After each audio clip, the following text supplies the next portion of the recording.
no solo eres fisioterapeuta, sino que además has partido desde la parte de deportista de élite. Te da una conciencia de valores que creo que es muy importante, y más cuando es un deporte de equipo. Los hobbies, deportivamente hablando, ¿hasta dónde los debemos de llevar? Preguntarse a qué estás dispuesto a sacrificar. Los buenos resultados requieren sacrificio. Dentro de lo afortunados que somos en el mundo del baloncesto, tenemos unas situaciones relativamente precarias, ¿no?, a nivel de máxima visibilidad. No es lo mismo tratar a un pívot muy corpulento que a un base muy liviano. Más tecnología nos ha ayudado, pero también la educación que damos a los pacientes. ¿Cuáles crees que son las circunstancias que sí o sí no te tienes que olvidar? Esa parte de descanso y de recuperación es fundamental. ¿Cuántas veces repetimos ejercicios que no sabemos si tienen significación para ese deportista? El factor de estrés que lleva esa gente y el componente que ese estrés conlleva sobre su sistema inmunitario. ¿Cómo es posible que este profesional pueda hacer esfuerzos de alta intensidad? Hay que cuidar al activo, pero no por el activo, sino porque detrás del activo hay una persona.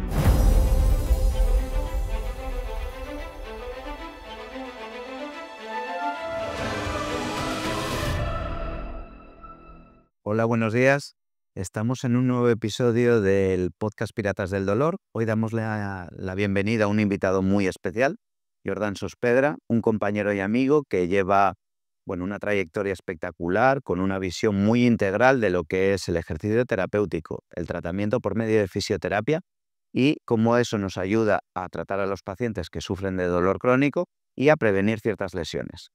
Es un episodio muy especial por la importancia que tiene desde el punto de vista del especialista en tratamiento del dolor y desde la parte médica, este tipo de terapias que sin duda nos ayudarán a prevenir y a permitir a los pacientes que ya tienen un episodio instaurado conseguir rehabilitar ciertas estructuras fundamentales a la hora de prevenir el dolor a largo periodo. Sin más, quisiera dar la bienvenida al compañero, a mi amigo Jordan, y con ello poder empezar con este magnífico episodio que tenemos hoy en día. Gracias, Jordan. Buenos días. Buenos días, Jorge. Muchas ¿Cómo gracias estás? por tu generosa introducción. Muchas gracias a ti por estar con nosotros hoy aquí explorando este episodio y este topic que yo creo que es fundamental para promover la salud y conseguir que lleguemos a otros estadios y a otros hitos, ¿no?, en lo que es la preparación funcional. Como decíamos, yo creo que tú tienes un bagaje espectacular. Me gustaría introducir un poquito tu recorrido, tu trayectoria, para poder poner en contexto a la audiencia. Tú no solo eres profesional de la salud, no solo eres fisioterapeuta, sino que además has partido desde la parte de deportista de élite. Fuiste jugador de baloncesto, de ahí viste ciertas cosas que te llevaron a desarrollar una carrera en el sector sanitario.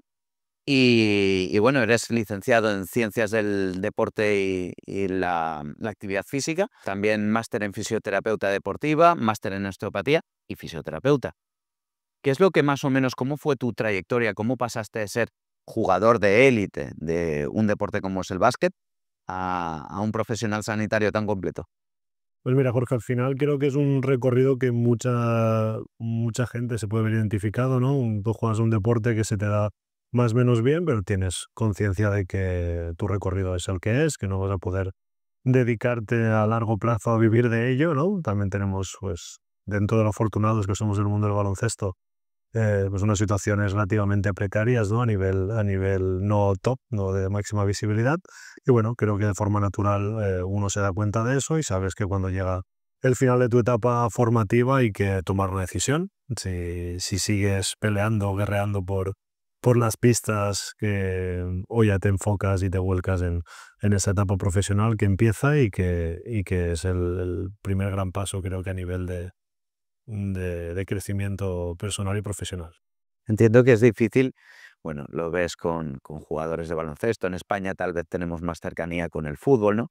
El dar ese cambio, entender ese cambio a nivel psicológico de pasar de la primera línea a una transición a otro tipo de carrera. Y en tu caso, ¿cuál fue el primer paso? ¿Hacia dónde fuiste? Pues mira, el primer paso fue un poco el que te lleva a las oportunidades que te dan nada más acabar. Yo quería haber sido médico, pero creo que desde esa perspectiva de que a veces te dan, ¿no? Yo soy de un pueblo pequeño del norte de Castellón, de Alcosebre, y bueno, hablabas de medicina y todos son 10 años estudiando. Cuando empiezas a trabajar tendrás casi 30 años y es como ese un poco filosofía un poco más antigua, ¿no? Y bueno, pues yo tomé la decisión de irme hacia otra cosa que me apasionaba, de ir a las ciencias de la actividad física y el deporte, que mi hermano lo estaba haciendo y bueno, sabía que es algo que me iba a gustar, pero es verdad que una vez estuve dentro, pues sentí que me faltaba mucho, ¿no? A lo que Jordan quería ser, ¿no?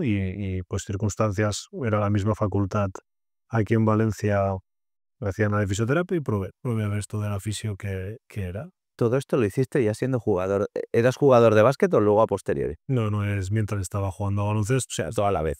toda la vez. Sí, fueron unos años muy intensos, de muchos sacrificios, de todos los días tener que viajar. Yo te jugaba en Castellón y me iba todas las tardes intentando cuadrar las dos carreras, los horarios, las prácticas Tela, ¿eh?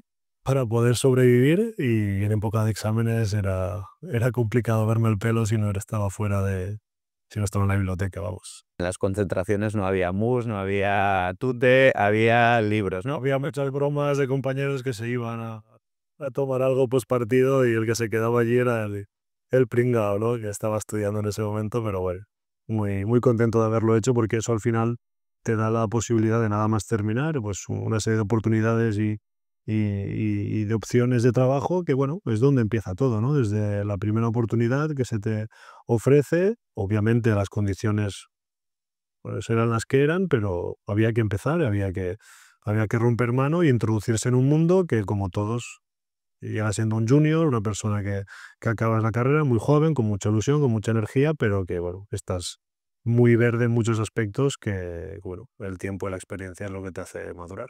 Yo creo que además el valor añadido que tiene el hecho de haberte dedicado al deporte de élite probablemente te daría un bagaje diferencial con respecto al resto de compañeros. Al menos en la parte médica te digo que yo no he conocido muchos casos, pero sin duda lo sería, porque al final conoces, bueno, valores, circunstancias que al conocerlas desde dentro te dan una diferencia.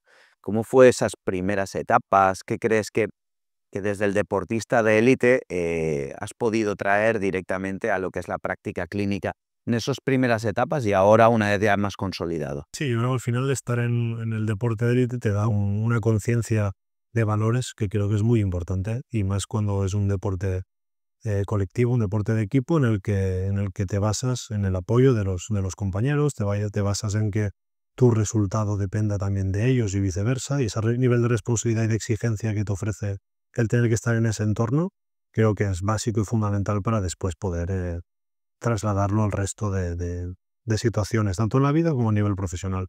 Y en ese sentido creo que he tenido mucha suerte, ¿no? He estado siempre en entornos muy exigentes y aparte de eso, bueno, creo que tengo una historia familiar detrás muy de esa circunstancia, muy de trabajo, de negocio y de mucho sacrificio. Y bueno, yo siempre he entendido que entre el domingo y el lunes cambia el nombre, ¿eh? No cambia lo que se tiene que hacer un día en otro, ¿no? Y eso es la realidad que hemos vivido o que vivimos los que estamos en deporte de élite, que no hay una diferencia sustancial, sino que es el trabajo está por encima muchas veces del resto de condiciones que hoy en día creo que se está teniendo muy presente, pero que hay espacios de trabajo que no puede ser así.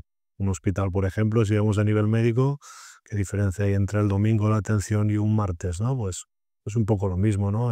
Tu rendimiento tiene que ser máximo cada día que hagas lo que hagas, ¿no? Entonces, bueno, creo que ese es fundamental, y creo que eso te abre muchas puertas para entender que el trabajo es algo muy importante y algo fundamental cuando uno quiere desarrollarse, darle una importancia capital en tu vida. Además, el punto que comentabas, el valor del trabajo en equipo, ¿no? El entender que no eres un elemento individual, que vas a ser funcional.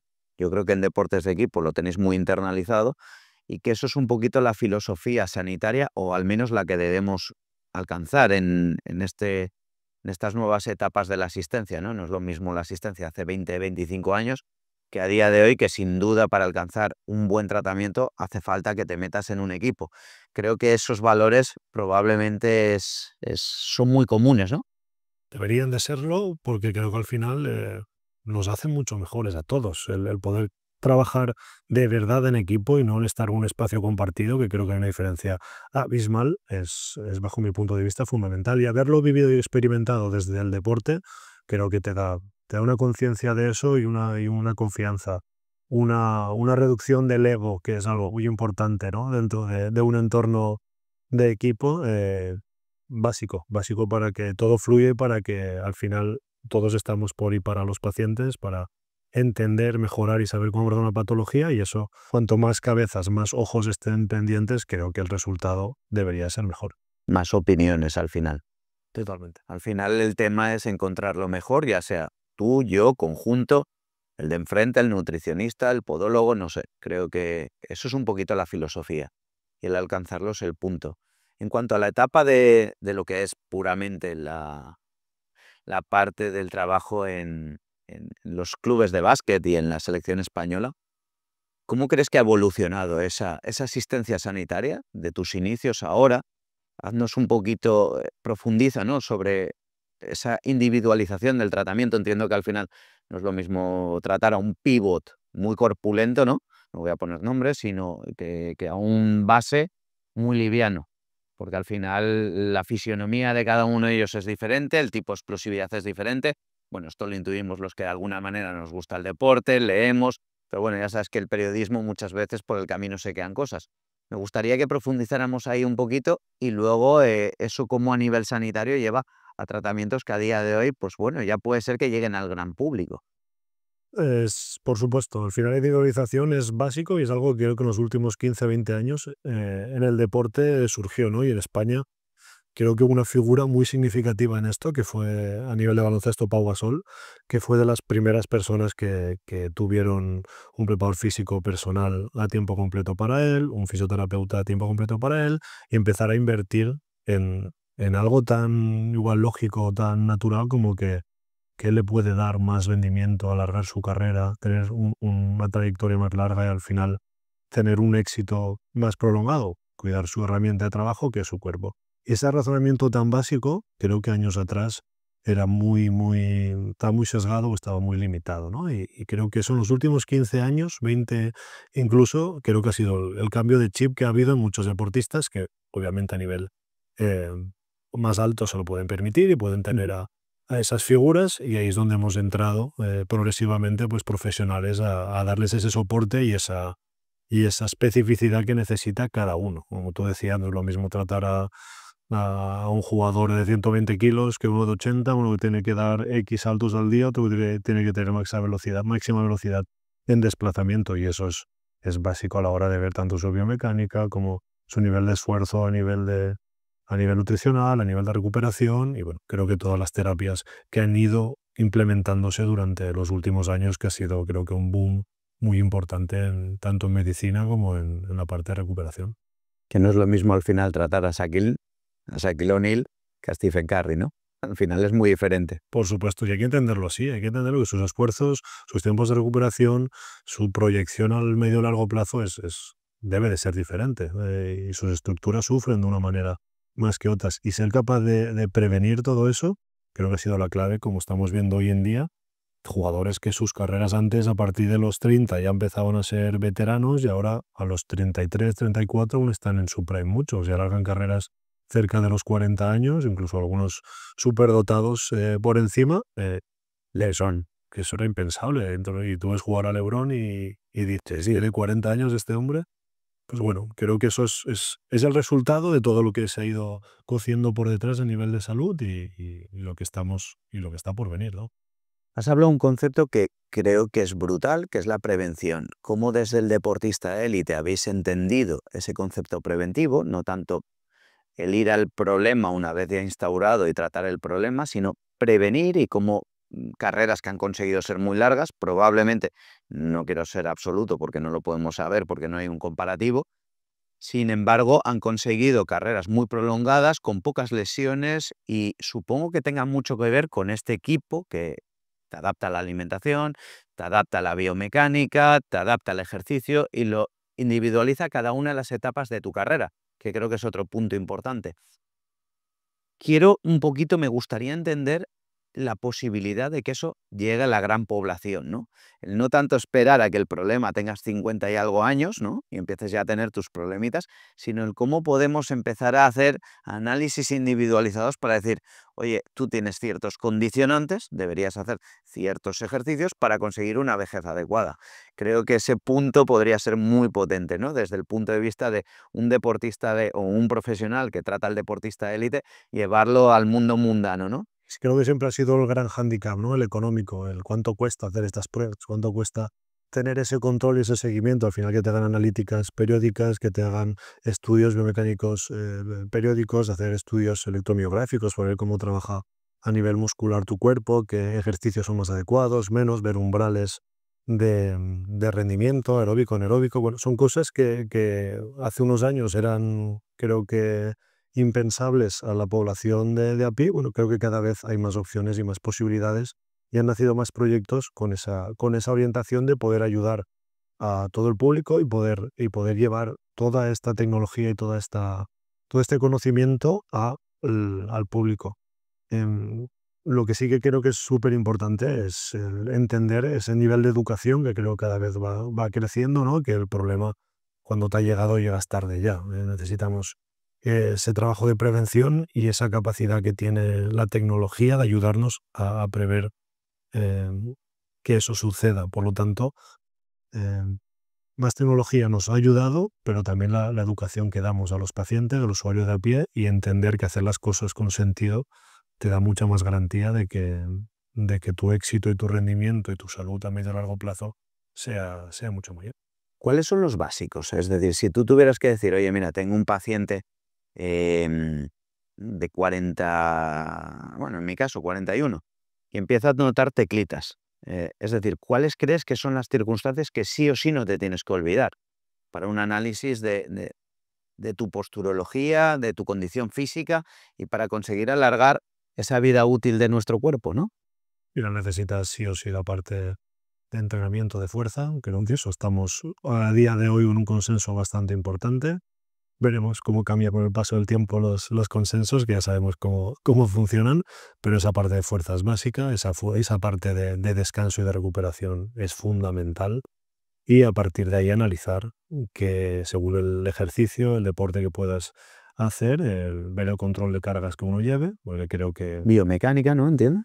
sí, y aparte de la cantidad de entrenamiento que uno pueda realizar, ese control de la carga específica del entrenamiento, creo que es fundamental, ¿no? Darle al cuerpo el tiempo suficiente para que se generen las adaptaciones específicas a lo que quiere hacer y buscar, si buscas un entorno de salud, pues obviamente cuidar el resto de partes que regulan tu cuerpo, como puede ser el sistema nervioso, que últimamente pues creo que damos más conciencia a toda la parte de esa regulación mediante meditación, mediante ejercicios de control, y creo que es muy importante que si tu cuerpo responde al estímulo como debe responder, bueno, al final vas a tener mucha más optimización de lo que hagas. Por poner un ejemplo práctico y que yo creo que todo el mundo puede entender, es decir, problema, gente que le empiezan las lumbares a generar dolor, ¿cuál crees que debe ser? Bueno, yo entiendo que al menos yo, un poquito la filosofía es análisis biomecánico, ver si hay un déficit estructural, ver si hay algún déficit en la gestión de las cargas. Y luego, por supuesto, una cuestión que yo creo que es importante, que es entender tu cuerpo, entender si hay que hacer alguna modificación en cuanto a la gestión de tus cargas, a nivel plantilla, a nivel biomecánico, a nivel de la forma de moverse. Y luego, por supuesto, la potenciación muscular de grupos selectivos.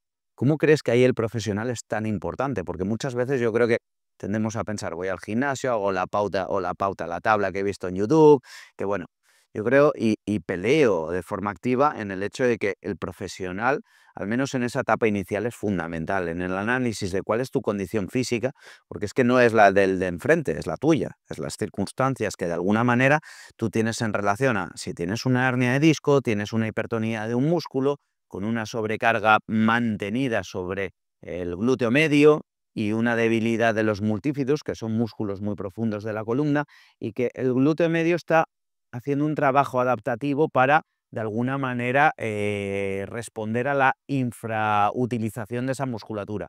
Bueno, ¿cómo crees que es la manera, con este ejemplo práctico y más profundo, para conseguir que esos pacientes que vienen con un problema, obtengan una solución y cuáles son los tiempos, que eso es otro tema que yo creo que la gente no tiene en cuenta, que busca un resultado casi inmediato y que esto requiere un tiempo, 3 meses, 6 meses, un año, la diferencia no se nota en 2 semanas. Totalmente, al final es la especificidad de cada cosa, ¿no? Y creo que para englobar y simplificar un poco el concepto que me has dicho, yo siempre intento explicar algo muy simple. Hay que recuperar la movilidad del ser de dos segmentos y tener suficiente fuerza para que eso se mueva de una forma eficiente, funcional y tenga la estabilidad para mantener las estructuras. A partir de ahí, obviamente, depende de cada estadio, de cada patología, y lo primero que hay que hacer es ver cómo está esa estructura, ¿no? Pero ¿cuántas veces nos encontramos estructuras que a priori no están ya en un estado óptimo, un estado asintomático teórico, y luego sí que lo está a nivel práctico? Y eso es algo que nos pasa mucho, ¿no? La clínica creo que marca mucho más que la imagen, pero obviamente la imagen es necesaria, de tener un conocimiento de cómo nos encontramos. Integrarla. Claro, entonces creo que tanto la visión de la estructura está así, no puedes hacer esto, como la visión de da igual lo que sea la estructura, tú te encuentras de esta manera, no pueden estar desequilibradas, ¿no? Tienen que ir de la mano y tenemos que ser capaces, que es donde sale el profesional, para enlazar esas dos partes, porque estarás conmigo, Jorge, que no hay una patología igual, ni un paciente igual, y que tenemos que ser capaces de entenderlo desde ese prisma eh, tan individualizado que supone cada patología. Si no, creo que resolveríamos patologías de una manera con un porcentaje de error muy bajo, y a día de hoy aún no sucede con todos los avances que tenemos y con toda la evidencia científica que hay. Por lo tanto, tenemos que ser críticos en ese sentido y ser capaces de ir de la mano para poder dar el equilibrio que muchas veces el paciente necesita y requiere para que la patología se estabilice y lo podemos guiar y llevar hacia ese proceso de recuperación final, que es lo que queremos siempre. Creo que ese es el desafío, ¿no? El conseguir abrir el entorno como para hacer una individualización total.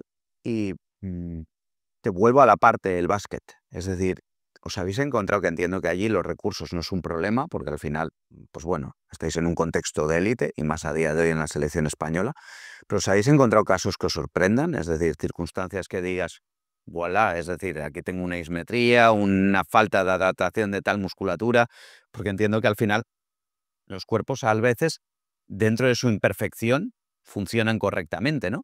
Entonces, ¿ha habido algún caso, sin poner nombre y apellidos, pero que te resulte muy, muy llamativo, muy ilustrativo esto? Sí, hay casos tremendos de profesionales que vienen después de una larga trayectoria o que pasan por consulta, por clínica, y dices, ¿cómo es posible que una dismetría tan acentuada no la hayan ni contemplado, ¿no? Otra cosa es que lo modifiquemos o no, pero situaciones absolutamente increíbles, que haya pasado por tantos profesionales, lo hayan visto tantos ojos y que no haya habido una intervención. Muchas veces el deporte de élite, ya no tanto a nivel selección, porque al final la selección, Son periodos cortos. claro, son periodos cortos, son campeonatos, y el profesional, el jugador viene muy a lo que viene, ¿no? Dentro de su rendimiento se puede optimizar poco, ¿no? Dentro de lo que es su recorrido, su carrera durante el año, la temporada, pero, pero sí que es algo que debemos de ayudar y debemos de ser conscientes de que esos profesionales que vienen con una patología de base o con una posible desarrollo de patología de base, eh, tenemos que ayudarles a que les orienten bien. Hemos visto casos que no acabamos de entender por qué no se ha tomado esas medidas, o cuántas veces, por poneros un ejemplo, repetimos ejercicios que no sabemos si tienen significación para ese deportista, ¿no? ¿Por qué haces un peso muerto rumano? ¿Por qué haces una búlgara? ¿Por qué haces un trabajo? Porque el paper dice que la activación es mayor. Bueno, ¿en este profesional sucede o no? ¿En este cuerpo con esas características sucede o no? ¿En este apoyo de cargas, este desbalance que tiene, sucede o no? Es que creo que es muy, muy importante el ir más allá. Y el ir más allá supone inversión, obviamente, de recursos, pero supone tener a los profesionales adecuados para guiarte, para verte, para detectarte esas situaciones, y realmente valorar con un equipo multidisciplinar, porque no hay profesional suficientemente cualificado de alto nivel para ser capaz de darle una respuesta a todo esto que te estoy El 360, ¿no? diciendo. Correcto. Poniéndonos un poquito más polémicos o más sensacionalistas, ¿hay algún, desde tu tu visión de tratamiento de vanguardia, ¿no? Que al final, pues los recursos son diferentes, ¿no? Al final, cuando tratas, pues, estrellas, grandes estrellas, o conoces el tratamiento de grandes estrellas, alguno hemos comentado, em, ¿crees que hay algún tratamiento milagro que tal vez desde fuera no somos capaces de ver, pero de verdad crees que existen esos tratamientos que marcan una diferencia brutal? ¿O en realidad es más bien un concepto de el 360, la individualización, la profundización, y que los tratamientos en realidad no están tan alejados de nuestro día a día? ¿O también tiene un componente de marketing? En cuanto a la diferencia, para mí es la suma de granitos de arena de cada día. Obviamente, si tu trabajo es cuidar de tu cuerpo y cada día tu foco principal es ese, el- el- la capacidad que tiene tu cuerpo de recuperar, de rendir, de volver a una homeostasis general es absolutamente mayor de cualquier persona de a pie, ¿no? Y eso es lo que muchas veces nos cuesta de entender. Hay situaciones de recuperación en un deportista de élite que son increíbles. Están fuera de lo que nos marca habitualmente los conceptos de los miles que pueda haber, ¿no? De inflamación, de recuperación celular, de proliferación, etcétera, etcétera, ¿no?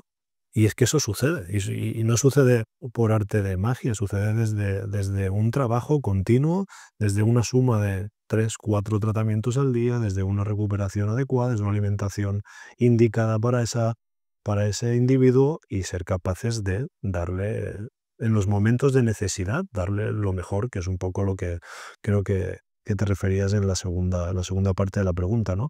El qué hacemos en determinados momentos para ayudar a ese cuerpo. Creo que siempre intentamos ir a la vanguardia de las últimas cosas que aparecen, en tratamiento regenerativo sobre todo, que es el gran caballo de batalla que creo que se está peleándose la batalla que hay en los últimos años, pero obviamente la, la- la capacidad que tiene esa terapia de ser efectiva, bueno, creo que a día de hoy aún tenemos bastantes dudas, ¿no? Obviamente ayuda, claro, pero hasta cuándo ayuda es lo que nos hace difícil cuantificar y saber cuándo son individuos especiales a donde se les aplica. Para bien y para mal, porque también es cierto que hay un componente que yo el otro día leía, que creo que muchas veces no tenemos en consideración en los que vemos deporte y tal, que es el factor de estrés que lleva esa gente y el componente que ese estrés conlleva sobre su sistema inmunitario. Es decir, son cuerpos, bueno, muy impactados sobre un componente que sin duda baja las defensas y que hace que a veces las circunstancias puedan complicarse, ¿no? Y que tengan también, por otro lado, la capacidad de sobreponerse al dolor, de aguantarlo, de ser capaz de rendir, de focalizar su mente en otros, extrapolarse prácticamente de lo que sucede de sensación en su cuerpo para estar focalizado en lo que pasa, ¿no? ¿Cuántos casos hay de meniscos rotos jugando? Y Y luego gente que tenemos el menisco roto ni andamos. digo que he visto hasta fracturas y poder jugar con una fractura, y no te estoy diciendo de haberle, Acuérdate Beckenbauer en la final del Mundial. entre muchas otras, es hace muchos años ya de ello, pero hay cosas que no son verosímiles. Si te lo cuentan, es que es imposible que con esta rotura haya jugado. Pues sí que ha jugado y ha rendido y lo ha hecho bien. Rotura de Roturas de suelo, roturas de musculares. roturas isquios, que dices, ¿cómo es posible que este profesional pueda hacer esfuerzos de alta intensidad con este tipo de lesión, ¿no? Y por eso digo que a veces son situaciones que desde el sofá o desde un punto médico de la salud externo te dirías, no es posible, pero sí que suceden. Y suceden y pasan, y al final eh, creo que es La fuerza de la mente, ¿eh? sí, una fuerza de la mente, pero una tesitura en la que al final decide el jugador, teniendo una lesión y todo. Y creo que es difícil eso entenderlo a veces, ¿no? El paciente toma la decisión final, sí, pero es que cuando se está jugando el físico lo toma el jugador. Y poner su cuerpo en riesgo es una decisión de él, que él asume las consecuencias y que tiene muchas veces la capacidad de ir mucho más allá de lo que creemos los profesionales que en teoría tenemos ese conocimiento o esa saber cómo debería de responder el cuerpo. Me has abierto un melón de algo que no tenía previsto, pero que voy a sacar, que es el punto, y yo lo tengo con gente que no son deportistas de élite, pero que, bueno, hacen ejercicio a nivel intenso, maratones, con cierto nivel de edad, porque no son chiquillos, y que, bueno, de repente empiezan a exigirle a su cuerpo y a sus resultados circunstancias que al menos yo siempre les invito a la reflexión de, a ver, que me lo haga un deportista de élite para jugar la final de un mundial, la final de una NBA, el flu game, vale. Bien, circunstancias muy concretas. Como profesional sanitario no estaré de acuerdo, pero lo puedo poner en contexto y entender. Como usuario de la calle, entiende las consecuencias que eso conlleva, que al final no deja de ser una actividad lúdica con un condicionante para la persona, pero que el contexto hay que entenderlo. Yo es que cada vez me lo encuentro más, esa capacidad de resiliencia ante las situaciones y que bueno, que en un contexto profesional de una persona que no deja de ser su trabajo deberá ser entendible, pero tenemos que meter el punto de racionalidad de los hobbies deportivamente hablando, hasta dónde los debemos de llevar, porque muchas veces eso nos puede llevar consecuencias. ¿Cuántos jugadores vemos retirados con cuerpos que son poco funcionales para una vida real?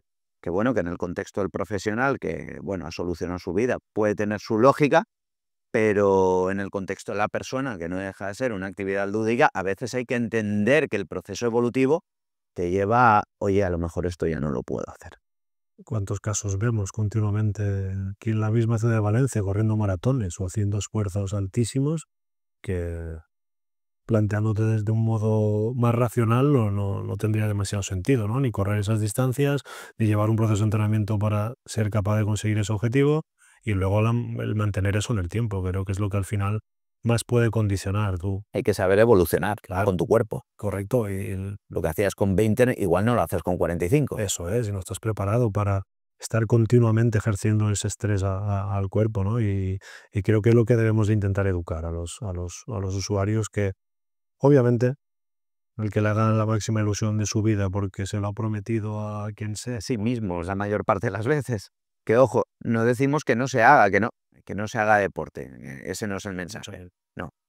Se tiene que hacer deporte, pero adaptada a las circunstancias de la edad. Es decir, probablemente no haya edades, porque no es lo mismo una persona entrenada que yo mismo, que llevo 15 o 20 años sin hacer nada y ahora como me dé por hacer un maratón, por el camino me voy a cargar cosas.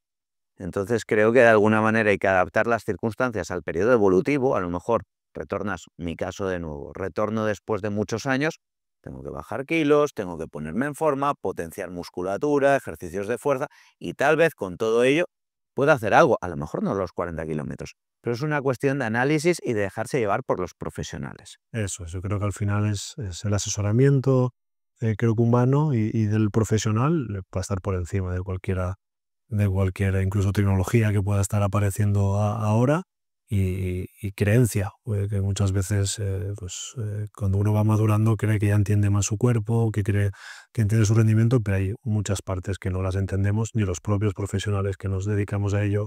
Por lo tanto, un usuario que cree, que siente, que percibe, que hay que ser humildes en ese sentido, consecuentes y no querer hacer muchas veces más por mi cuenta de lo que se debería de hacer, porque es un grave error que habitualmente acaba pagándose en algún punto. Bueno, estábamos contando el tema de esa individualización de los tratamientos.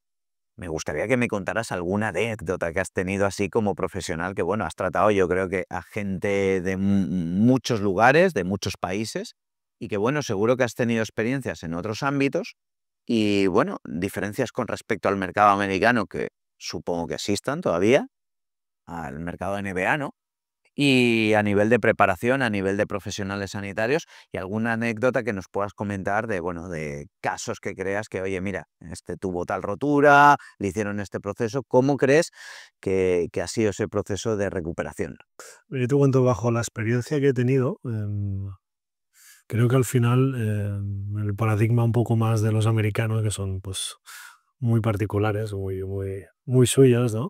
Pues bueno, situaciones de roturas musculares que, bueno, ellos te ofrecían las posibilidades de, por ejemplo, hacer terapia regenerativa con PRP, pero en ningún momento ellos te presionaban o te incitaban a hacerlo, por ejemplo, ¿no? Tenían un poco ese prisma de decir, si que el jugador lo hace, te puede dar este beneficio, pero Bueno, al final es que eso es así. Quiero decir, al jugador no deja de ser un paciente. sí, pero con la diferencia que yo creo al final veo, que he percibido durante mucho tiempo, creo que aquí en Europa, en España, somos bastante diferentes a la hora de plantear esas situaciones, ¿no? ¿Más intervencionistas o menos? Sí, intentamos ser más intervencionistas. Dentro de esto te va a ir bien, seguro, intenta hacer esto y bueno, creo que hay que poner un poco objetivamente eso, el pro y el contra, y creo que aquí somos más, tienes que hacer esto, ¿no? Tienes que ¿Crees ir aquí. que el punto legal lo puede condicionar? Porque los americanos sí que es cierto que en tema legal siempre están más presionados. Seguramente que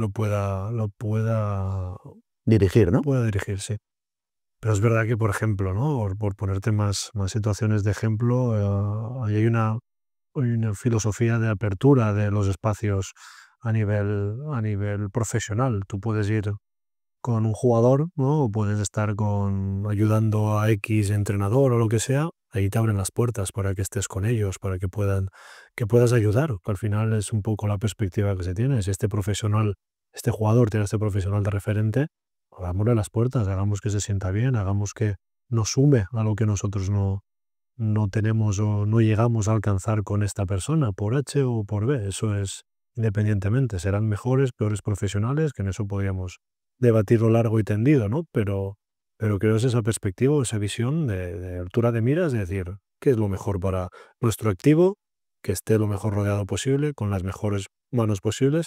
Si él cree que este profesional le puede ayudar, le abrimos las puertas. Aquí pasa todo lo contrario, ¿no? Si viene uno que puede ayudar, me está quitando mi espacio, siento que me puede estar evidenciando en frente a, empieza Entiendo que hablas de esa staff, ¿no? situación. De organigrama staff, porque al final, Pero está médico estoy hablando, ¿eh? entiendo que al final, Nivel perdona, pero imagino que tampoco te estén entendiendo gran parte de los usuarios. Yo creo que por un lado está el staff de la propia organización, del propio equipo, y a día de hoy probablemente haya profesionales vinculados al deportista, ¿no? correcto. Estás diciendo al final esa capacidad de comunicación, de alguna manera conseguir lo mejor para el activo, que en este caso es el paciente profesional que está desarrollando carrera, bueno, comunicar y esa apertura de miras. ¿Cómo suelen ser los staff allí y aquí? Porque yo muchas veces veo que a veces son incluso servicios externos, que coexisten servicios puntuales, que es al final el médico, el fisioterapeuta, el equipo del club, y luego profesionales que están vinculados al jugador, que los puede tener o no, que a día de hoy los tiene, y luego profesionales muy específicos que, oye, mira, tengo una hernia discal o tengo una rotura de rodilla y voy a que me opere tal referente en tal país del mundo, ¿no? Eso es. ¿Cómo es? Creo que es una visión que allí son muy externalistas en la parte médica. Sí que es verdad que en el día a día, mm, a nivel médico puede haber algún médico, pero no es la figura que tienen aquí en España. Y es el especialista externo que debe estar viendo pacientes, teniendo un conocimiento amplio, muy específico, muy en profundidad, es decir, que pinta un médico especialista en X o en Y en un entorno de equipo donde la patología que se ve es sota, caballo y rey muchas veces, a expensas de que le necesiten para hacer un juicio diagnóstico sobre X lesión, ¿no? Y creo que tiene mucha lógica, ¿no? El médico, el entorno de conocimiento de nutrirse, no estás en el entorno de Sí, que al final jugadores. pueden ser lesiones muy variopintas, ¿eh? Al final puede ser una lesión de hombro, una lesión de tobillo, una lesión de rodilla, y a nivel del día de hoy, bueno, un traumatólogo hace todo, ya no, ya están súper especializados y bueno, no puedes tener un traumatólogo de cada cosa. Yo entiendo más una figura probablemente médico generalista, que puede ser incluso el que propiamente esté en el transcurso del partido, por si acaso hay una desgracia, una parada cardiorrespiratoria, una arritmia y que le pueda asistir al deportista, ¿no? En ese momento, y que luego de alguna manera cada patología, una vez analizada, se vaya, bueno, al nivel que se quiere ir, ¿no? Y la diferencia bastante significativa que hay es que allí el que organiza, el que dirige toda esa orquesta suele ser o un preparador físico de alto nivel, que entienda mucho de patología, lo cual es más extraño que suceda, o un fisio con conocimientos amplios de salud, de rendimiento, de la parte de ejercicio. Y es la figura clave que es la que ordena y coordina las recuperaciones. Al final, a nivel médico, ¿cuál es el papel principal del médico? ¿No? Hacer un buen diagnóstico, hacer un buen juicio clínico y entender,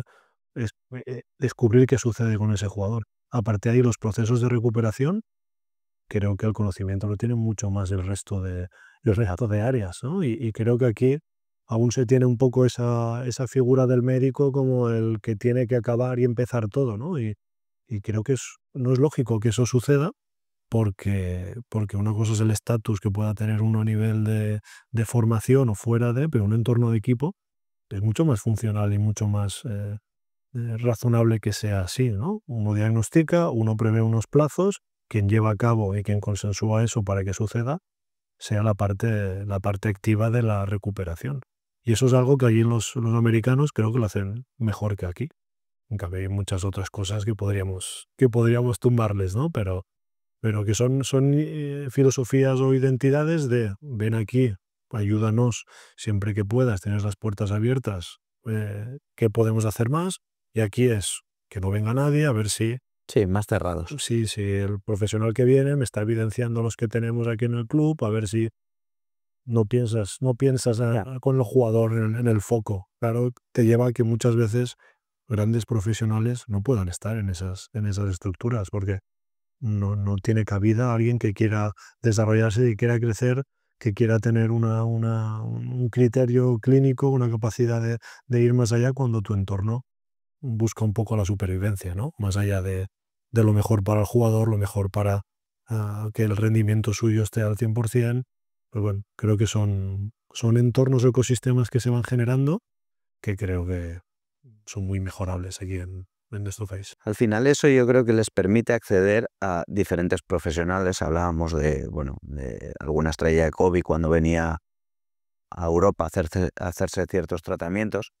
Creo que, en Europa ya cada vez, en algunas circunstancias concretas se puede ir a picar, ¿no? En algunas puertas de otros lugares, y creo que al final eso es, lo indicado, ¿no? Lo adecuado, que al final haya pues un básico en la estructura del club o de alguna manera de la institución, y que se fortalezca con circunstancias muy concretas para que, obviamente, durante el transcurso del proceso, hombre, te voy a operar no es el día de la intervención quirúrgica, sino que es el proceso, que probablemente te vas a profesionales como Cugat aquí, como Guillén, gente muy cualificada, que tienen su equipo, y que esa cohesión de equipos durante el transcurso de la intervención o no, pues probablemente lleva una mejoría, pero tengas esa posibilidad de apertura de miras de tengo una rodilla, tengo un hombro, un tobillo, tengo un hombro, y puedo ir a seleccionar el que más me interesa en cada momento, ¿no? Y terapias que a lo mejor el año pasado era tal persona y a día de hoy te interesa tal otro.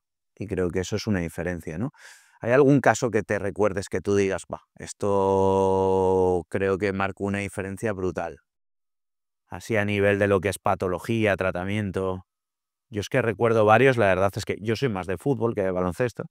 Recuerdo alguno como casos polémicos, recuerdo el de Bale cuando llegó al Madrid, que hablaban que si un disco, que si un piramidal, y tenían ese punto de discrepancia a nivel de lo que era periodismo, y al final dices, es que son procesos contiguos, son procesos muy relacionados, que puedes tener un piramidal y tener una hernia discal.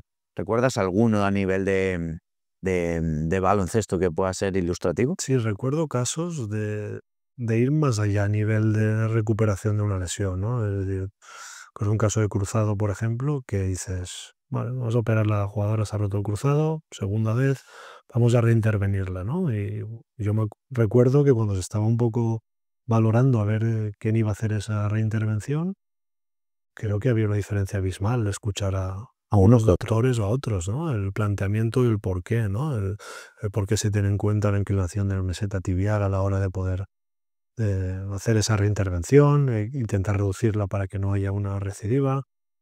Creo que he tenido algunos casos muy, muy significativos de que es el profesional te marca mucho la diferencia. Y el profesional que está a la vanguardia hay que encontrarlo, hay que saber dónde está. Y yo no tendría ninguna duda, si ya lo hago a nivel usuario de pie, más cuando es un activo que supuestamente tiene un valor enorme, ¿no? Dentro de la organización y el rendimiento, de ir al mejor profesional posible al que uno pueda acceder. Y eso requiere unas conexiones continuas profesionales, contiene estar al tanto de todo lo que vaya saliendo y tener un grupo de profesionales alrededor que te puedan ayudar y te puedan indicar quiénes son los mejores para resolver cada patología. Ya. Creo que además hay otro punto que me llama mucho la atención me voy de nuevo a fútbol baloncesto. Vosotros en baloncesto, especialmente en la NBA, hablan mucho la sobrecarga de partidos. Hablábamos de los cruzados, últimamente la racha de lesiones que hay en cruzados en deportistas de élite, lo correlacionan muchas veces a los niveles de sobresaturación de partidos. Yéndonos a baloncesto, la NBA juegan cada 3 días, y en un país tan grande como Estados Unidos, con desplazamientos, cambios de horarios, dormir, no dormir, bueno, brutal. Yo oigo mucho el hecho de, ok, esa es nuestra temporada, pero luego tenemos 2 meses de descanso. ¿Crees que eso marca tanto la diferencia con respecto a otros deportes como pueda ser el fútbol, que mira este año, Mundial de Clubes, y en 10 días otra vez a volver? ¿Crees que eso marca la diferencia o es que hay alguna cuestión más en baloncesto que vosotros tenéis en consideración y que tal vez en otros deportes no? Creo que marca muchísimo la diferencia y más cuando es tan condensado.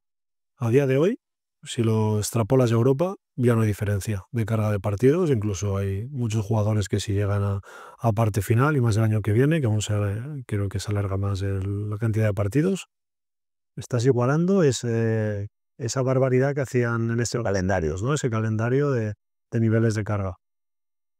Si al final somos un poco autocríticos y levantamos la mirada, lo que sucede allí, en unos años sucede aquí, en muchos aspectos. Entonces, y en el fútbol está sucediendo algo que sucedía ya hacía muchos años.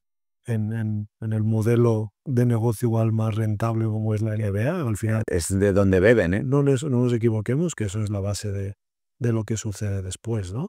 Entonces, están habiendo allí que normalmente juegan 6, 7 meses, 8 meses los que más harán, luego tienen 3, 4, 5 meses de recuperación del cuerpo, de preparación, de ser capaces de focalizar todo ese esfuerzo a los máximos esfuerzos que son los partidos.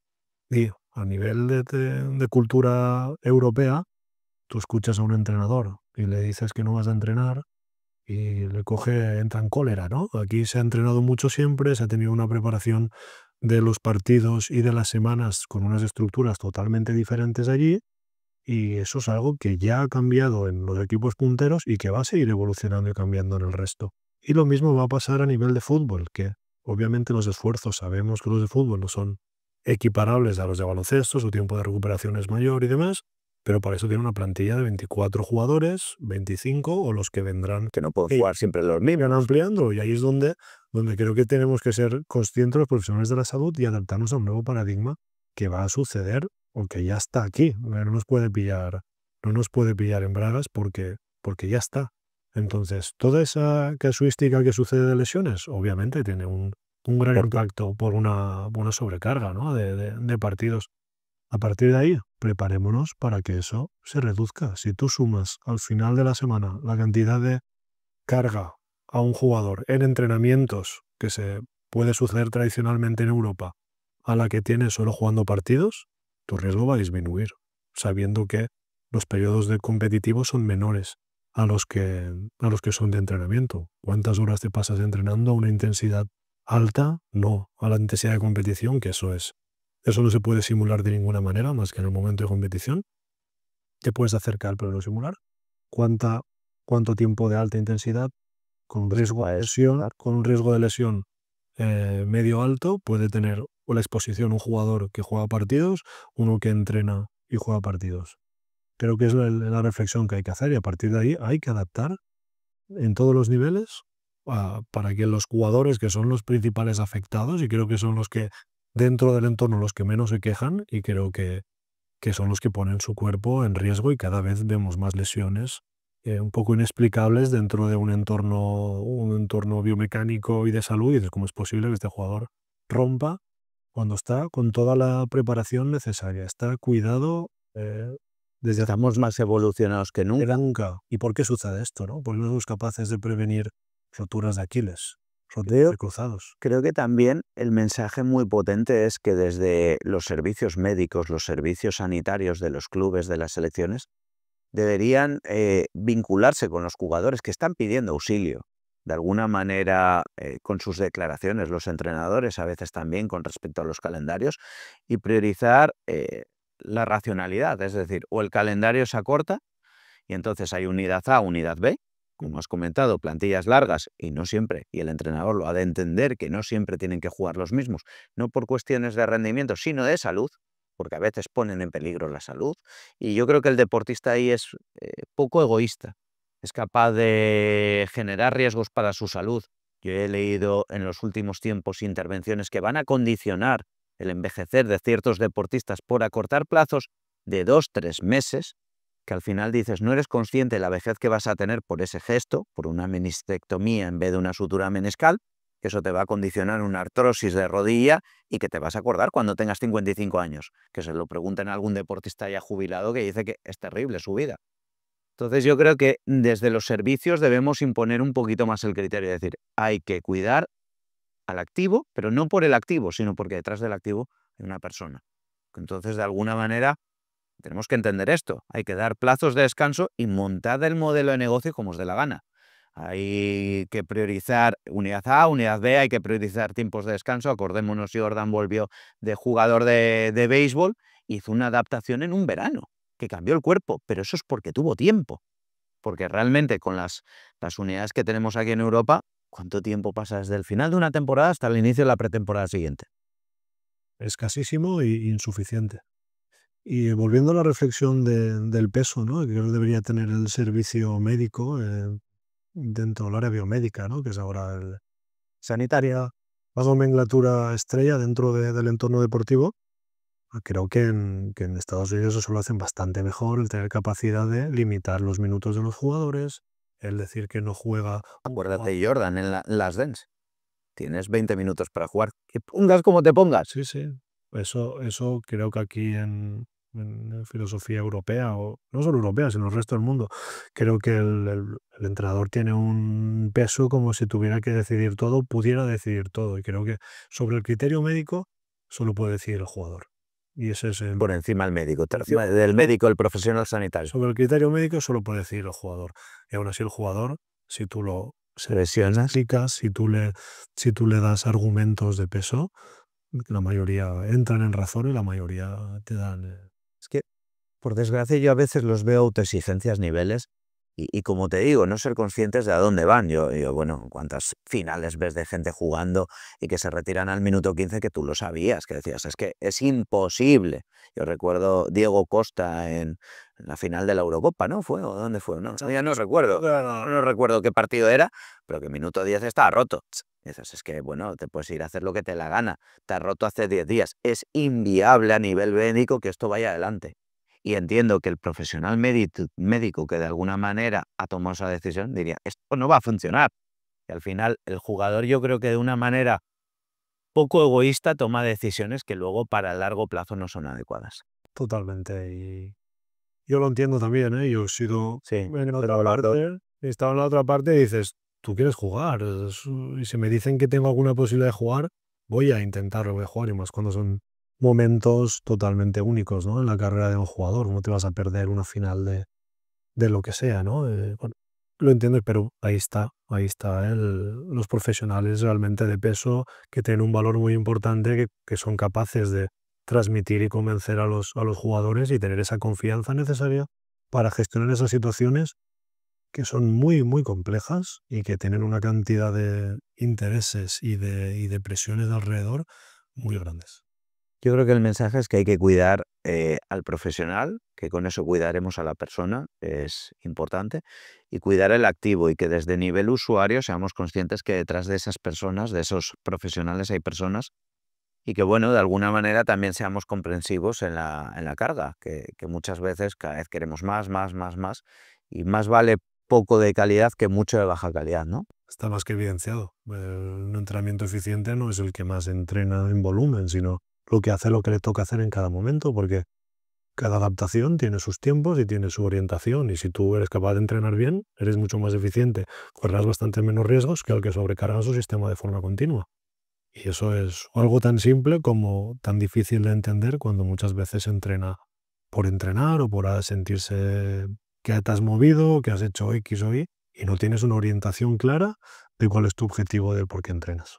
Fenómeno. La verdad es que le estamos dando una vuelta a todo y para mí es muy importante, ya te digo, el cómo has conseguido trasladar una experiencia que creo que es de éxito, obviamente en un modelo de élite, ¿vale? Y cómo eso lo estás trasladando a una parte en la cual tenemos acceso a diferentes profesionales y yo la verdad es que es un servicio que recomiendo frecuentemente porque creo que dais una diferencia a las clínicas en las que tú de alguna manera has conseguido montar. ¿Qué es lo que te llevó, bueno, en ese camino, en ese recorrido que has hecho desde ciencias del deporte, fisioterapia, fisioterapia deportiva y luego la gestión? ¿Cómo ha sido ese crecimiento orgánico y que ahora ha llevado a esta situación en la que estás ahora? Fue un desafío muy grande, ¿no? El querer trasladar esos valores que antes hablamos del deporte, del conjunto en equipo y llevarlo al modelo empresarial, ¿no? Que sobre el papel suena muy bonito, pero en la realidad es bastante más complejo de lo que parece, sobre todo cuando ya empiezas a tener un grupo de profesionales. Somos casi 40 nosotros ya actualmente, que bueno, pues que Son nómina. son nóminas, son situaciones de prismas, ideas, formas de ver las cosas diferentes y creo que ser capaz de dar una misma visión, un enfoque, es lo más complejo de todo, ¿no? También es lo más bonito y reconfortante cuando ves profesionales trabajando con una serie de valores muy, muy, muy marcados y creo que son los que deben ser, ¿no? Reduciendo los egos, no siendo humildes, escuchando lo que te aporta el compañero y enfocándose al paciente, que es lo más importante, y a lo que queremos. Lo decías antes, Bueno, no compartir espacio, sino compartir filosofía y integrar. y conocimiento. Creo que al final el conocimiento es básico y el darte lo que yo pueda saber y viceversa, es lo que nos hace nutrirnos y creo que estaremos de acuerdo en que un profesional crece, una parte es el conocimiento se puede adquirir, el teórico, pero la parte de unas profesiones tan prácticas, tan experimentales como son las de la salud, el entorno te hace multiplicarte, te hace avanzar mucho más rápido en ese desarrollo y en ese conocimiento eficiente, que es lo que te da la experiencia de ver a pacientes, de ver casos, de razonar casos, de preguntarte si lo que estás haciendo es lo adecuado o no y tratar de estar a la vanguardia en todo lo que se haga en los abordajes de las diferentes disciplinas que forman el enfoque de tratamiento de un paciente. Ya. Al final, esa comunicación, ¿no? Entre profesionales, sesiones, conseguir que, ya no que lo sienta el paciente, que sentirlo, bueno, al final existen muchas opciones de conseguir engañar a ese aspecto, sino el hecho de que los resultados hablen por el equipo, ¿no? El conseguir integrar pues ese abordaje 360, la nutrición, adaptar una nutrición individualizada a cada caso, a cada circunstancia, a cada edad, a cada lesión, además de la biomecánica, el entrenamiento y la parte médica, conseguir esa comunicación transversal entre profesionales con sus egos, has hablado de ello, con sus tiempos, yo creo que es un desafío y además integrarlo en un modelo empresarial, de asistencia, de servicio que pueda ser sostenible, que ese es otro punto. Antes hablabas de costes, no es lo mismo un servicio en un club de élite donde, bueno, los resultados y los costes pueden ser absorbidos en un presupuesto tan grande que en el modelo de un usuario de la calle donde, bueno, los bolsillos no son los mismos. Entonces creo que ese desafío es brutal y bueno, ¿cómo lo abordáis vosotros? Es decir, ¿qué hacéis? Una visita individual, entiendo que inicial, y así lo sé, y luego a partir de ahí exponéis de diferentes necesidades para hacer el 360, ¿no? Sí, vemos individualmente qué sucede a este usuario paciente, por qué realmente viene a consulta, por qué viene a la clínica y a partir de ahí orientarle hacia qué es lo que más le puede beneficiar a él a nivel de los pasos básicos que nosotros consideramos en un proceso, ¿no? Normalmente vienes cuando te quieres recuperar de algo, pero nosotros te planteamos prevén para que eso no suceda más y tratar de prolongarlo tu estado de salud al máximo en el tiempo, ¿no? Y por eso proponemos las diferentes situaciones de ejercicio controlado, de terapias muy orientadas y que el paciente sea capaz de él mismo entender que lo que está haciendo va a revertir sobre su salud. Y creo que eso es el éxito un poco de tener esa idea o esa mentalidad de ir más allá. Permíteme que te interrumpa, es decir, en ese inicial, y lo digo por imaginario colectivo, ese primer análisis conlleva un conocimiento de la salud. Tenéis profesionales que no solo son entrenadores personales, sino profesionales fisioterapeutas médicos que pueden analizar la condición patológica, hacer un análisis de un informe clínico, de unas pruebas complementarias, una resonancia, una patología, entender que si hay una una operación en el disco de L4, L5 puede conllevar una fibrosis, bueno, diferentes situaciones que pueden llevar a un dolor que el paciente presente, y ese análisis yo creo que es muy importante que sea compartido por un profesional de la salud con cierto nivel de conocimientos y que bien una persona como tú, que integra además un conocimiento del entrenamiento personal, o bien haya dentro del equipo alguien, que haya una traslación para que haya un entrenamiento personalizado para esa persona en ese momento y que probablemente sea transversal y dinámico en el paso del tiempo. ¿Cómo lo hacéis? Al final son fundamentales las conexiones que generamos y que tenemos con profesionales que igual directamente nos estén ofreciendo el servicio dentro de nuestro espacio, pero que sabemos que son profesionales de altísimo nivel, de altísimas garantías, y nosotros tenemos una vinculación directa con ellos, hablando sobre los pacientes, hablando sobre la patología y bajo la propuesta que nos hacen, la adaptamos a que ese paciente sea lo más rápido posible, funcional y eficiente para recuperar. Me refiero que la primera, muchas veces yo es que lo veo, ¿no? En pacientes que te vienen y que te dicen, no, voy a tal gimnasio y ahí el preparador es muy bueno, me parece fenomenal, pero muchas veces creo que hay que darle ese doble paso de un profesional sanitario a un profesional del entrenamiento, que tiene que haberlo en el circuito, tienen que existir o coexistir ambos para hacer, bueno, no es lo mismo en una persona que quiere mejorar su condición física que en una persona con patología que quiere adaptar su patología a un proceso de mejora en base a la función física. Entonces creo que eso es fundamental y creo que ese circuito vosotros lo tenéis y lo tenéis muy integrado. Creo que esa primera visita con el fisio, con el profesional médico si lo requiere, para luego a partir de ahí adaptar la pauta de ejercicio y luego ir analizándola con el transcurso del tiempo, creo que es la clave del éxito. La clave es tener a profesionales muy bien cualificados. Nosotros, en nuestro caso, todos somos fisios, preparadores físicos, que entendemos el ejercicio desde el prisma de salud, ¿no? Y a partir de ahí podemos adaptar de la mejor manera posible el ejercicio e individualizarlo, que muchas veces se dice de boquilla, pero no se hace, individualizarlo a la patología y a la necesidad que tiene ese usuario y que es fundamental para ser eficientes, que es lo que siempre intentamos. No queremos que el paciente venga muchas veces. Forma infinita. Correcto, El momento es el momento. correcto, que el paciente tenga lo que él necesite para recuperar y luego para que su salud se prolongue lo máximo posible en el tiempo. Tenga sus herramientas para a partir de cierto momento volar libremente y hacerlo donde considere. Eso es. Y yo creo que ese concepto es algo que cuesta internalizar. Yo por lo menos siempre lo intento transmitir. Es un periodo de cambio. Nosotros desde lo que es unidad del dolor ofrecemos ciertas técnicas que mejoran calidad de vida y que yo siempre digo, nosotros somos un facilitador.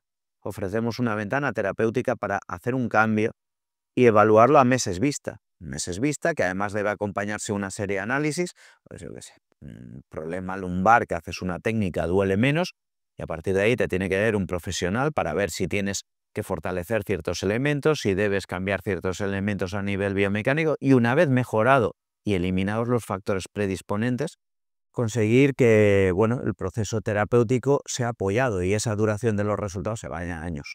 Eso es. ¿Y qué nos da más garantías de que eso suceda? El ejercicio físico enfocado a la salud, bien dirigido, bien controlado y bien pautado. A partir de ahí, bueno, pues creo que Que es la manera. es lo que creemos que es la manera actualmente al que más eficientes somos. ¿Qué le dirías a un paciente? Yo para mí hay dos puntos. ¿Qué le dirías a un paciente que, bueno, que cree que está en una etapa vital? Porque, a ver, los jovencitos de 20 años son invencibles y ahí eres loco y nunca piensas en que el coche cumple kilómetros. ¿Qué le dirías a ese, al de 40 y algo, que ya empieza a notar que el cuerpo existe y que hay cosas que duelen? Y al que ya tiene una edad más avanzada, 60 y largo, 70, y que piensa que a lo mejor ya es tarde. ¿Qué le dirías a cada uno de ellos? El de 20 dudaría que me escuchara, pero sí. Y me escuchara le diría que empezara a empaparse, a nutrirse de mucha información que creo que hoy en día la tenemos todos al alcance y que vea el por qué hace las cosas que hace, ¿no? Y que sus picos de fuerza crecerán hasta cierto tiempo, que ahora parece que nunca, que nunca se acabará esa gasolina o esa capacidad de desarrollo, pero que entienda las etapas evolutivas y empieza a tener cierto conocimiento, creo que es fundamental para no pasarse demasiado de la raya, como creo que todos nos hemos pasado en algún momento, ¿no? Al de 40 le diría que todavía está a tiempo de proteger bastante su cuerpo. Nunca es tarde si la dicha es buena. Eso es. que nunca es tarde, pero que hay que ponerse ya. Ya no vale, lo voy dejando y lo voy prolongando porque estás ya en un momento donde pues, hay muchos cambios en el cuerpo, tanto de hombres como de mujeres, que van a predisponer que empiecen a haber patologías o posibilidades de patologías de base importantes, ¿no? Y al de 60, que el gas, las balas que tenga, que las utilice bien, porque creo que hay mucha capacidad de hacer mucho ejercicio, mucho deporte y mucho disfrute a nivel colectivo, que si lo orientas bien, no puedes prolongar. Y creo que hoy en día tenemos acceso a instalaciones, a profesionales, creo que tenemos un nicho de mercado muy amplio en el que a los 60 puedes disfrutar muchísimo de tanto bueno, a nivel recreativo, incluso de competición en algunos casos, bueno, que, que sigan disfrutando y que no se olviden de que hacer toda esa base que les ha llevado a llegar a los 60 es imprescindible para poder prolongarlo aún más. Y a los compañeros de profesión que se están planteando hacer algo, al fisioterapeuta que, bueno, que están emprendiendo, que están intentando marcar la diferencia, ¿qué le dirías después de toda esta trayectoria y todo este camino que ha recorrido? ¿Crees bueno, que el cambio es posible y que ese nivel de individualización y multidisciplinariedad es real o, bueno, le animas a que siga en su grado de confort? Yo siempre intento transmitir lo mismo. Creo que hay que formarse mucho y bien. Creo que cuando uno acaba de terminar no está en ese punto y creo que el momento de cuando uno sale de la titulación es un momento para coger experiencia, para coger mucho conocimiento y eso se consigue rodeándose de buenos profesionales. Y eso es algo que no se encuentra en una clase, no se encuentra en un libro, se encuentra en el día a día, en el trabajo, en el sacrificio, en querer ser inquieto y ser capaz de movérselo y hacer lo que haga falta para que eso suceda y que recorre ese camino primero antes de tirarse a una piscina que casuísticamente, bajo mi punto de vista, en estos momentos es muy favorable, pero creo que todo llegará a su punto de equilibrio, de saturación El mercado. del mercado y que una vez eso suceda, Los buenos perdurarán. eso es lo que parece que suele pasar, ¿no? Entonces, bueno, creo que eso es un poco mi reflexión, ¿no? Cuidado, el no caer en la tentación del ego muchas veces, de yo quiero tener mi clínica, quiero tener mi nombre, quiero hacer tal, mi proyecto, mi tal. Siempre va a ser el proyecto de uno porque tenemos la suerte y la desgracia en otros aspectos también, pero creo que es más suerte de ser nosotros mismos de los que depende nuestro trabajo y el poder hacer esa parte de responsabilidad muy bien. Creo que es básico ser exigentes para que lo que ofrezcas sea lo mejor posible. Y lo mejor posible requiere de maduración, requiere de tiempo, requiere de rodearse bien y requiere de ser muy humilde para aprender y para escuchar mucho de lo que te pueden aportar la gente que te vas encontrando en el camino. Creo que, a ver, nos ocurre similar en medicina. Nosotros tardamos un poquito más de salir al mercado laboral porque al final acabamos la carrera 24, 25 con el MIR y luego te metes en el proceso de especialización, el MIR, que son 4 o 5 años y al final pues sales con 29, 30, dependiendo, ¿no? Y al final, bueno, las etapas vitales de cualquier ser humano a esa edad ya te piden una estabilidad económica, laboral, para poder emprender proyectos. Sí que es cierto que esto a nivel de sociedad lo hemos ido retrasando. Así te encuentras a gente teniendo hijos con 40 años, ¿no? Pero creo que es importante que la gente entienda y de alguna manera yo ese consejo se lo doy a gente más joven, que todo en la vida tiene su etapa, ¿no? Que no te puedes plantear a 50 años empezar a decir, me quiero formar. Bueno, no te puedes plantear. Sí que te puedes plantear, siempre hay que seguir aprendiendo, pero que el momento en el cual el ciclo evolutivo es más lógico para aprender es en las etapas iniciales donde realmente tienes más posibilidad vital de adoptar esos sacrificios, ¿no?